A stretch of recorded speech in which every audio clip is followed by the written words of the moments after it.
வைகோ அவருடைய பேச்சின் அடிப்படையில் நம்பர் 1 குற்றவாளி தமிழ்நாட்டுடைய முதலமைச்சர் திரு விஜய் அவர்கள். திரு வைகோ அவர்கள் சொன்ன குற்றச்சாட்டை நாங்கள் திராவிட முன்னேற்ற கழகம் கொடுத்திருக்கின்ற அந்த புகார் மனுவை இதுவரை லஞ்ச ஒழிப்புத்துறை ஏன் வைகோவை விசாரிக்கவில்லை? எங்களுடைய தலைவர் அரசியலிலிருந்து ஒதுங்க வேண்டும் என்று ஒவ்வொரு கட்சியாக ஒதுங்கி வந்தவர் தான் நிர்மல்குமார். ஒரே கட்சியில் இருக்கக்கூடிய தகுதி படைத்தவர் என்பனும் அரசியல் புனிதர் அல்ல. புகார் வாங்குவதற்கு முன்பே எப்படி இவங்க ரைடு போறாங்க? எங்கிருந்து இவங்களுக்கு கிடைச்சது? 29ஆம் தேதி நீங்க புகார் வாங்கி உடனே ட்ரிபிள்கன் காவல் நிலையம் வந்து கைது செய்து என்று சொன்னால், தமிழ்நாட்டுல எல்லாமே சேஞ்ச் ஆயிடுச்சு. உங்க நகையையும் சேஞ்ச் பண்ணுங்க. உங்க பழைய நகைக்கு கிராமுக்கு 150 ரூபாய் கூடுதலா வாங்கி புது நகை எடுத்துக்கோங்க. அதே கம்மி சேதாரம் தான் உங்க லலிதால மட்டும்தான். ஆச்சி மசாலா எந்த சமையலும் ருசி தேடும் ரகசியம் 20 ரூபாய். குதிரை பேரத்தை செய்கிறது யார்? இன்றைக்கு விஜய் சர்க்கார் குதிரை பேர சர்க்கார் என்று நாங்கள் குற்றம் சாட்டுகிறோம். ஆட்சி பொறுப்பு ஏற்பதற்கு முன்பு மே 4ஆம் தேதி ரிசல்ட் வந்தவுடன் 10ஆம் தேதி ஆட்சி பொறுப்பை ஏற்கின்ற இந்த அரசு இதற்கு இடையில் தங்களுக்கான பலத்தை பெருக்குவதற்காக எத்தனையோ பேரங்களை நடத்தினார்கள். அதில் ஒன்றுதான் மே 7ஆம் தேதி அமமுக கட்சியை சேர்ந்த சட்டமன்ற உறுப்பினரை முகத்தை மூடிக்கொண்டு இனோவா காரில் அவரை வந்து சந்தித்தது உண்மையா இல்லையா என்பது நாட்டு மக்களுக்கு தெரியும். அதை பற்றி இன்று வரை வாய் திறந்து பேசாமல் இருப்பது விஜய் அரசாங்கமும் திரு மாண்புமிகு விஜய் அவர்களும். என்னுடைய கட்சிக்கார சட்டமன்ற உறுப்பினரை கடத்தி சென்றிருக்கிறார்கள், எங்களுடைய கையெழுத்தை போலியாக பயன்படுத்தி கடிதம் கொடுத்திருக்கிறார்கள் என்று திரு டிடிவி தினகரன் அவர்கள் காவல் நிலையத்தில் புகார் கொடுத்த அந்த காவல் நிலையத்தில் ஏற்றுக்கொண்ட அந்த புகாரை இன்று வரை பதிவு செய்யவில்லை. ஆனால் நேற்றைக்கு ஒரு நாடகத்தை அரங்கேற்றி திராவிட முன்னேற்ற கழகத்தை சார்ந்த முன்னாள் அமைச்சர் அவற்றுக்கு தொடர்பு இருக்கிறது என்று போலவும் 3 பேரை கைது செய்து, இதோ பார் திமுக குதிரை பேரம் செய்வதற்காக முயற்சி செய்தார்கள், எங்களுடைய சட்டமன்ற உறுப்பினரை விலைக்கு வாங்க பார்க்கிறார்கள், 35 கோடி பேரம் பேசப்பட்டது, 50 கோடி பேரம் பேசப்பட்டது, இவர்களை இன்றைக்கு நாங்கள் கைது செய்திருக்கிறோம் என்று ஒரு நாடகத்தை இன்றைக்கு அரங்கேற்றிருக்கிறார்கள். திராவிட முன்னேற்ற கழகத்தின் சார்பாக எங்களுடைய அமைப்பு செயலாளர் மேதகு ஆளுநரிடத்திலே கடிதம் கொடுத்திருக்கிறார், லஞ்ச ஒழிப்புத்துறையிடத்திலே கடிதம் கொடுத்திருக்கிறார். என்ன காரணம்? 7ஆம் தேதி அமமுக கட்சியினுடைய சட்டமன்ற உறுப்பினரை நீங்கள் வலுக்கட்டாயமாக கடத்தி சென்றிருக்கிறீர்கள், அது ஒரு குற்றச்சாட்டு. அதன் பிறகு சட்டமன்றத்தில் 144 வாக்குகளை எப்படி பெற முடிந்தது? அதிமுக எல்லா கட்சியினுடைய தலைவர்களையும் போய் விஜய் சந்தித்தார், எல்லா கட்சியினுடைய தலைவர்கள் விஜய் சந்தித்தார். ஆனால் அதிமுகவினுடைய பொதுச் செயலாளர் எடப்பாடி பழனிசாமியை சந்திக்காமல் அவர்களிருந்து கருத்து வேறுபாடு காரணமாக பிரிந்திருக்கக்கூடிய அந்த குழுவை சென்று சந்தித்தது குதிரை பேரமா இல்லையா? ஒரு கட்சித் தலைவர், அதிமுகவினுடைய கட்சித் தலைவர் கொடுத்த அந்த கொறடா உத்தரவை மீறி சட்டமன்றத்தில் 25 சட்டமன்ற உறுப்பினர்கள், அதிமுகவை சேர்ந்த சட்டமன்ற உறுப்பினர்கள் விஜய் அரசாங்கத்திற்கு வாக்களித்ததனுடைய பேரம் என்ன? எதற்காக அவர்கள் வாக்களித்தார்கள்?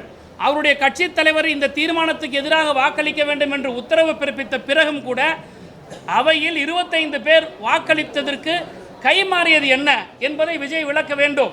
யார் குதிரை பேர அரசியலை செய்து கொண்டிருக்கிறார் என்பதை நாட்டு மக்கள் நன்றாக கவனித்துக் கொண்டிருக்கிறார்கள்.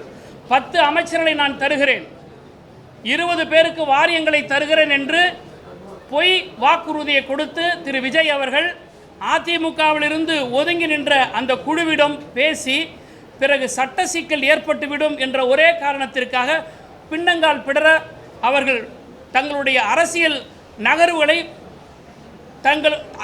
அரசியல் நகர்வை பின்னோக்கி எடுத்து சென்றிருக்கிறார்கள். இதனுடைய விளைதான் இன்றைக்கு ஒரு சட்டமன்ற உறுப்பினராக இன்றைக்கு ராஜினாமா செய்து கொண்டு வருகிறார்கள். விஜயபாஸ்கர், கரூரில் இருக்கக்கூடிய விஜயபாஸ்கர் 30 ஜூன் ராஜினாமா செய்கிறார். 29ஆம் தேதி ஒரு சட்டமன்ற உறுப்பினர் ராஜினாமா செய்கிறார். இதற்கு முன்பு 3 சட்டமன்ற உறுப்பினர்கள் ராஜினாமா செய்கிறார். இதுக்கு எல்லாத்துக்கும் முத்தாய்ப்பாக தமிழ்நாட்டினுடைய அரசியல் வரலாற்றில், ஏன் இன்னும் சொல்லப்போனால் இந்திய அரசியல் உலகில் மிக நம்பிக்கைக்கு பாத்திரமான மறுமலர்ச்சி திராவிட முன்னேற்ற கழகத்தினுடைய தலைவர் அண்ணன் வைகோ அவர்கள் வெளிப்படையாக சொல்லியிருக்கிறார். நான் முதல்வரை சந்தித்தேன் 27 ஜூன் என்று சொல்லுகிறார். நான் முதல்வரை சந்தித்தேன். நாங்கள் இருவரும் தனியாக 1 மணி நேரம் பேசினோம். திராவிட முன்னேற்ற கழகத்தின் உதயசூரியன் சின்னத்தில் நின்று வென்ற அந்த 2 பேரை ராஜினாமா செய்ய சொல்லுங்கள். தேர்தல் வரும், நான் வந்து பிரச்சாரம் செய்து வெற்றி பெற செய்கிறேன் என்று முதல்வர் திரு விஜய் சொன்னதாக வைகோ அவர்கள் பகிரங்கமாக சொல்லியிருக்கிறார். இது என்ன குதிரை பேரம்? இதற்கு விலை போனது என்ன? எவ்வளவு பணம் கைமாறியது? இதையெல்லாம் தாவேகா கட்சியில் இருக்கிறவர்கள் மறந்துவிட்டு இன்றைக்கு திராவிட முன்னேற்ற கழகத்தை பார்த்து குற்றம் சுமற்றுகிறார்கள். 29ஆம் தேதி தாவேகாவுடைய ஊத்தங்கரை சட்டமன்ற உறுப்பினர் காவல் நிலையத்தில் புகார் கொடுத்ததாக சொல்லுகிறார்கள்.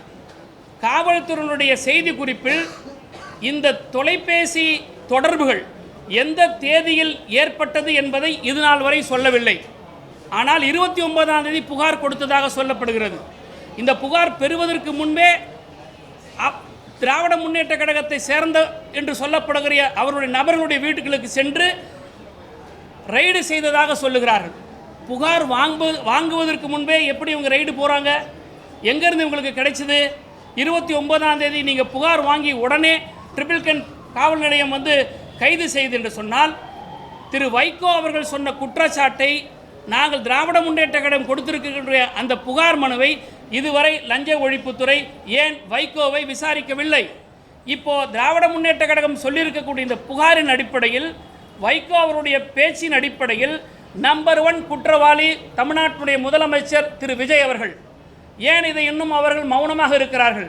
இதையெல்லாம் மூடி மறைப்பதற்காக திராவிட முன்னேற்ற கழகத்தின் மீது சேற்றை வாரி வீசுவதற்காக பூசுவதற்காக இது போன்ற நரேட்டிவ் அரசியலை தான் செய்து கொண்டிருக்கிறார்கள்.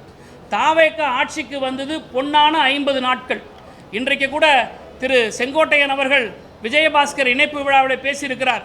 இன்றோடு 54 நாட்களாகிறது ஆட்சி வந்து. 54 நாட்களில் என்ன நிர்வாகத்தை இவர்கள் கொடுத்திருக்கிறார்கள்? இவர்களுடைய அமைச்சர் ஒரு பவுடரை பயன்படுத்திய குற்றச்சாட்டு அவர் மேல் இருக்கிறது. இதுநாள் வரை விஜய் வாய் திறக்கவில்லை. ஸ்ரீவைகுண்டமுடைய சட்டமன்ற உறுப்பினர் மீது நேரடியாக விஜயினுடைய ரசிகையாக இருக்கக்கூடிய அந்த அம்மையார் குற்றம் சுமத்தி இருக்கிறார். அதை குறித்து இதுவரை விஜய் வாய் திறக்கவில்லை. ஏன் இன்றைக்கு போதை ஊசிகள் அதிகமாக பயன்படுத்தப்பட்டு இளம் பெண்களும் இளைஞர்களும் மரணமடைந்து வருகிறார்கள்? அதை பற்றி இந்த அரசு கண்டுகொள்ளவில்லை. ஆவின் பால் தட்டுப்பாடு ஏற்பட்டிருக்கிறது, அதை பற்றி இந்த அரசு கண்டுகொள்ளவில்லை. அரிசியினுடைய விலை இன்றைக்கு ஏறி இருக்கிறது, அதை பற்றி இந்த அரசு கண்டுகொள்ளவில்லை. கஞ்சாக்களை வண்டி வண்டியாக கடத்துகிறார்கள். தாவேக்கானுடைய நிர்வாகிகள் இந்த குற்ற செயல் ஈடுபட்டதாக ஆதாரப்பூர்வமாக ஊடகங்களில் வந்திருக்கிறது. இது குறித்து தாவேக்கா தரப்பிலிருந்து எந்த பதிலும் இல்லை. இப்படி இவர்கள் நிர்வாகத்திறனற்ற ஆட்சி ஏற்பட்டிருக்கக்கூடிய இந்த அவலங்களையெல்லாம் மூடி மறைப்பதற்காக திராவிட முன்னேற்ற கழகத்தின் மீது இத்தகைய பழிகளை குற்றங்களை சுமத்துவது என்பது இவர்களெல்லாம் மக்களை குழப்பி இவர்களுடைய இன்எஃபிஷியன்சி, இவர்களுடைய இன்காம்பிடன்சி, ஆட்சி நிர்வாகமற்ற ஒரு முதலமைச்சராக இருக்கிறார். இன்னும் சொல்லப்போனால் முதலமைச்சருக்கு இதெல்லாம் நடக்கிறதா என்பதை தெரியாத அளவிற்கு அவர் பதவி போதையில் இன்னும் தெரியவில்லையா என்கின்ற சந்தேகம் இருக்கிறது.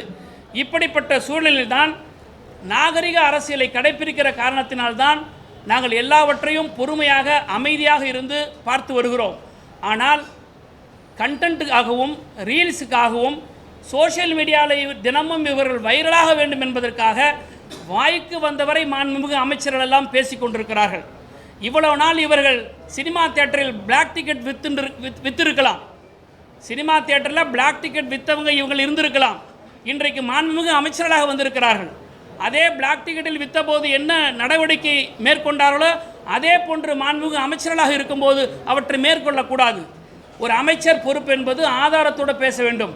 நேற்று நிர்மல்குமார் அவர்கள் வாய்க்கிழிய பேசுகிறாரே, எங்களுடைய தலைவர் அரசியலிருந்து ஒதுங்க வேண்டும் என்று. ஒவ்வொரு கட்சியாக ஒதுங்கி வந்தவர் தான் நிர்மல்குமார்.